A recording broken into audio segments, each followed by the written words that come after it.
ಆದ್ರೆ ತುಂಬಾ ಒಳ್ಳೆ. ಅಲ್ಲ ರೀ, ಬುದ್ಧಿ ಇದೆಯಾ ನಿಮ್ಗೆ? ಹೋಗ್ತೀನಿ ಅಂದ್ರಲ್ಲ ಬಲವಂತ ಮಾಡಿ ಕೂರಿಸ್ಕೊಂಡಿದ್ದೀರಾ. ನೆನ್ನೆನೆ ಹೇಳಿದೀನಿ ತಾನೆ ನಿಮ್ಗೆ ಸಕ್ಕರೆ ಇಲ್ಲ ಅಂತ. ಏನೋ ಕಾಫಿ ಮಾಡಿಲ್ಲ ನೀವಾಗ? ಸಕ್ಕರೆ ಇಲ್ಲ, ಬೆಲ್ಲ ಕಾಫಿ ಮಾಡ್ಬೋದಲ್ಲ? ಅಷ್ಟು ಹೇಳ್ಬೇಕು. ಬೆಲ್ಲನಾ? ಉಪ್ಪಿದೆ ಹಾಕ್ಲಾ?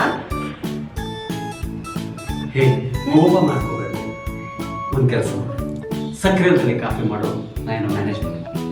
ಅದೇನ್ ಮಾಡ್ಕೋತೀರಾ ಮಾಡ್ಕೊಳ್ಳಿ. ಕಾಫಿ ಕಾಫಿ ಕಾಫಿ ಕಾಫಿ ಬಂದಿದೆ. ಆರಾಮ ಕಾಫಿ ತಗೊಳ್ಳೋಣ. ಒಂದು ಕಂಡೀಷನ್, ಇದ್ರೊಳಗೆ ಯಾವುದೋ ಒಂದು ಕಪ್ ಒಳಗೆ ಸಕ್ಕರೆ ಇಲ್ಲ. ಅದು ಯಾರಿಗೆ ಬಂದಿದೆ ಅವರು ಕರೋನಾ ಆದ್ಮೇಲೆ ನಮಗೆ ಪಾರ್ಟಿ ಕೊಡ್ತಾರೆ.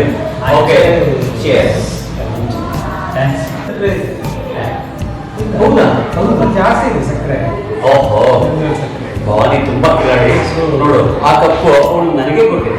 ಇದ್ರೊಳಗೆ ನೀವೇ ಪಾರ್ಟಿ ಖಂಡಿತ ಕೊಡ್ತೀನಿ ಕಾಫಿ.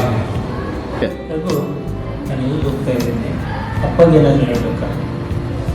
ಹೌದಾ? ಓಕೆ, ಯಾವಾಗ ಹೋಗ್ತಾ ಇದ್ದೀನಿ?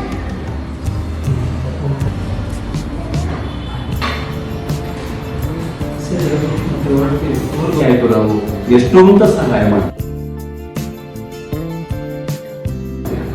ಈ ಕರೋನಾ ಬಂದು ನಮ್ಮ ಜೀವನ ಎಲ್ಲ ಹಾಳು ಮಾಡಿದೆ. ಯಾವಾಗ ಮೊದಲಿನ ತರ ಆಗುತ್ತೋ ಗೊತ್ತಿಲ್ಲ. ಏನಿಲ್ಲ, ನೀವು ನಮ್ಮ ಅಣ್ಣನ ಥರ ಎಷ್ಟೋ ಸಲ ಏನ್ ಜೀವನನೋ ಏನೋ, ನನ್ ಕೆಲ್ಸಾನು ಬಿಡ್ತಿದ್ರಿ. ಮನೆಗ್ ರೇಷನ್ ತಂದು 2 ತಿಂಗಳಾಯ್ತು, ಮನೇಲಿ ಏನೂ ಇಲ್ಲ. ನನ್ ಹಣೆ ಬರ ಹೋಗಿ ಹೋಗಿ ನಿಮ್ಮನ್ ಕಟ್ಕೊಂಡೆ. ನೋಡು, ಆ ಥರ ಎಲ್ಲ ಮಾತಾಡಬೇಡ. ಈ ಕಷ್ಟ ಬರೀ ನಮಗಷ್ಟೇ ಅಲ್ಲ, ಇಡೀ ಪ್ರಪಂಚಕ್ಕೆ ಬಂದಿದೆ. ಆರೋಗ್ಯ ದೇವರು ನಮಗೆ ಚೆನ್ನಾಗಿ ಕೊಟ್ಟಿದ್ದಾನೆ ಅಂತ ಸಂತೋಷ ಪಡು. ಊರಿಗೆ ಹೋಗಿದ್ರೆ ಏನಾದ್ರು ಹೆಲ್ಪ್ ಆಗ್ತಿತ್ತು. ನೋಡಿ, ನೀವು ಊರಿಗಿರೋ ಅಪ್ಪ ಗಿಪ್ಪ ಅಂದ್ರೆ ನಾನು ಆತ್ಮಹತ್ಯೆ ಮಾಡ್ಕೊಳ್ತೀನಿ. ಆಣೆ ಪ್ರಮಾಣ ಮಾಡಿ ನೆನಪಿದೆ ತಾನೆ? ಹೋಗ್ಲಿ ಬಿಡು ಮಾರೆ, ಈಗ ಆ ಮಾತು ಬೇಡ. ನೋಡು, ಬೇಸರ ಆಗ್ಬೇಡ. ನಮಗೂ ಕೂಡ ಒಳ್ಳೆ ಕಾಲ ಬಂದೇ ಬರುತ್ತೆ. ರಾತ್ರಿ ಆದ್ಮೇಲೆ ಬೆಳಕು ಬರಲ್ವಾ? ಹಾಗೆ ನೋಡು, ನಾ ಈ ಫೈಲ್ ನೋಡ್ತೀನಿ, ನೀವು ಹೋಗಡಿ. ಏನ್ ಅಡ್ಗೆ ಮಾಡ್ಲಿ? ಏನೂ ಇಲ್ಲ ಅಲ್ಲಿ ಮಾಡಕ್ಕೆ. ಈ ಭಗವಂತ ಹಸುವನ್ನು ಯಾಕೆ ಕೊಟ್ಟಿದಾನೋ ಏನೋ ಮನುಷ್ಯಂಗೆ. ಸ್ವಲ್ಪ ರೈಸ್ ಇದೆ, ಚಿತ್ರಾನ್ನ ಮಾಡ್ತೀನಿ.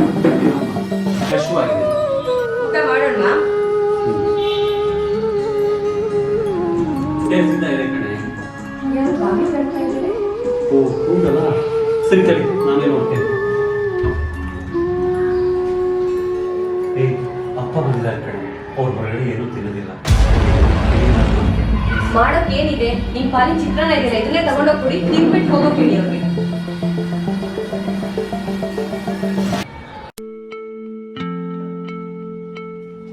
ಅವ್ರು ಯಾಕೆ ಬಂದ್ರು? ದುಡ್ಡು ಕೇಳಕ್ಕೆ ಬಂದಿರ್ತಾರೆ. ಅವ್ರು ನಾಚೆ ಕಳಿಸ್ತೀರಾ ಇಲ್ಲ ನಾನ್ ಆಚೆ ಹೋಗ್ಲೋ? ನೋಡು, ಅವಸರ ಪಡೋ. ರಾತ್ರಿ ಆಗಿದೆ, ಪಾಪ ಎಲ್ಲ ಹೋಗ್ತಾರೆ ಅವರು. ಇವತ್ತು ರಾತ್ರಿ ಬಂದ್ಬಿಟ್ಟು ನಾವು ಹೇಳಿ ನಾಳೆ ಬೆಳಗ್ಗೆ ನಾನೇ ಕಳಿಸ್ಕೊಡ್ತೀನಿ. ದಯವಿಟ್ಟು ಸುಳ್ಳು.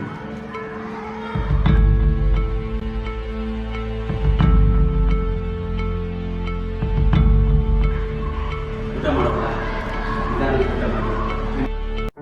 ಅಪ್ಪ ತಗೊಳ್ಳಿಪ್ಪ, ನಿಮ್ಗೆ ಇಷ್ಟ ಅಂತ ಚಿತ್ರಾನ್ನ ಮಾಡಿಸ್ತಂದೆ.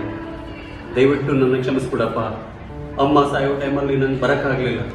ಇಷ್ಟು ಬೇಗ ಅವರು ನಮ್ಮನ್ನು ಬಿಟ್ಟು ಹೋಗ್ತಾರೆ ಅಂತ ಅನ್ಕೊಂಡಿರ್ಲಿಲ್ಲಪ್ಪ. ಅವಳು ಬದುಕ್ತಾಳೆ ಅನ್ಕೊಂಡಿದ್ದೆ, ಆದರೆ ಅವಳು ಇಷ್ಟು ಬೇಗ ನಮ್ಮನ್ನು ಬಿಟ್ಟು ಹೋಗ್ತಾಳೆ ಅಂತ ನನಗೆ ಅನ್ಕೊಂಡಿರ್ಲಿಲ್ಲ. ದಯವಿಟ್ಟು ಕ್ಷಮಿಸ್ಬಿಡಪ್ಪ, ನನಗೆ ನಿಧಾನಕ್ಕೆ ಊಟ ಮಾಡಿ. ಬ್ರಷ್ ಮಾಡಿ. ನಿನ್ನ ಊಟ ಆಯ್ತಪ್ಪ? ಇಲ್ಲಪ್ಪ, ನಾನು ಆಮೇಲೆ ಮಾಡ್ಕೊಳ್ತೀನಿ. ನೀವು ಫಸ್ಟ್ ಊಟ ಮಾಡಪ್ಪ. ನನಗೆ ಹಸಿವಿಲ್ಲ. ಇಲ್ಲಪ್ಪ, ರಘು, ನೀವು ತಗೊಳ್ಳಿ. ಬಾ, ಕಣ್ಣ ಕೂತ್ಕೋ, ನಾನು ನಿನ್ನ ಹತ್ರ ಸ್ವಲ್ಪ ಮಾತಾಡ್ಬೇಕು. ಬಾ. ಬರ್ತೀರಾ ಈ ಸ್ವಲ್ಪ?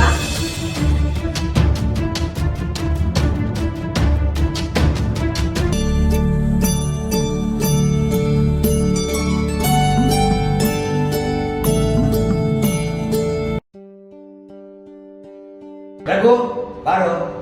ನಿನ್ನೆ ರಾತ್ರಿ ಮಾತಾಡೋಕ್ಕಾಗಿಲ್ಲ, ಬಹಳ ಮುಖ್ಯವಾದ ವಿಷಯ. ಪಾಪ ಬಾರೋ ಕಣ್ಣ. ಬಂದೆಪ್ಪ, ಹೇಳಿಪ್ಪ. ರಘು, ನಮ್ದು 4 ಜನಕ್ಕೆ ಊಟ ಹಾಕಿದ ಮನತನ ಕಣ್ಣು. ಆದರೆ ನೀನೇ ದುಃಖದಲ್ಲಿದ್ಯಾ, ನೀನೇ ಕಷ್ಟಪಡ್ತೀಯ ಅಂದ್ರೆ ನನ್ನ ಮನಸ್ಸಿಗೆ ಬಹಳ ನೋವಾಗುತ್ತೆ. ಭೂಮಿ ತಾಯಿ ಎಲ್ಲರಿಗೂ ಅನ್ನ ನೀರು ಕೊಟ್ಟು ಕಾಪಾಡಿದೀಯಾ. ನನ್ನ ಕಷ್ಟಕ್ಕೆ ನಾನು ಇವಾಗ ಮಾಡ್ತಾ ಇದ್ದೀನಿ. ದಯವಿಟ್ಟು ನನ್ನ ಕ್ಷಮಿಸ್ಬಿಡು. ನಾನು ಯಾರು ಮಾಡ್ತೀನಿ ಅವರನ್ನು ಕೂಡ ಕಾಪಾಡ್ತಾ ಇದ್ದೀನಿ.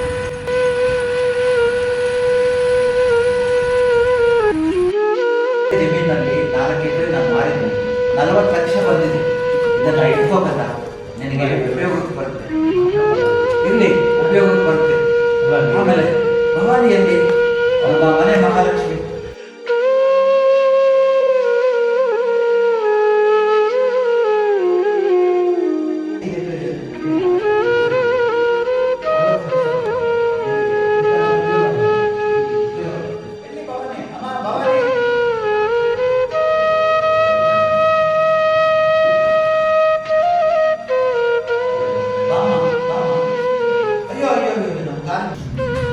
ನನ್ನ ಕ್ಷಮಿಸ್ಬಿಡಿ ಅಪ್ಪ.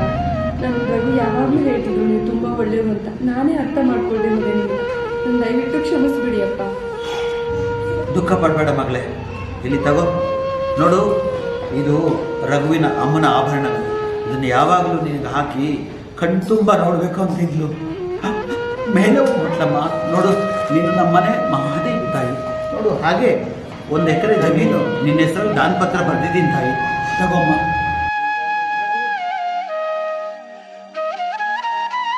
ಈಗಲಾದರೂ ನೀನು ಅಪ್ಪನ ಅರ್ಥ ಮಾಡ್ಕೊಂಡಿಲ್ಲ, ನನಗಷ್ಟೇ ಸಾಕು. असतो मा सद्गमय तमसो मा ज्योतिर्गमय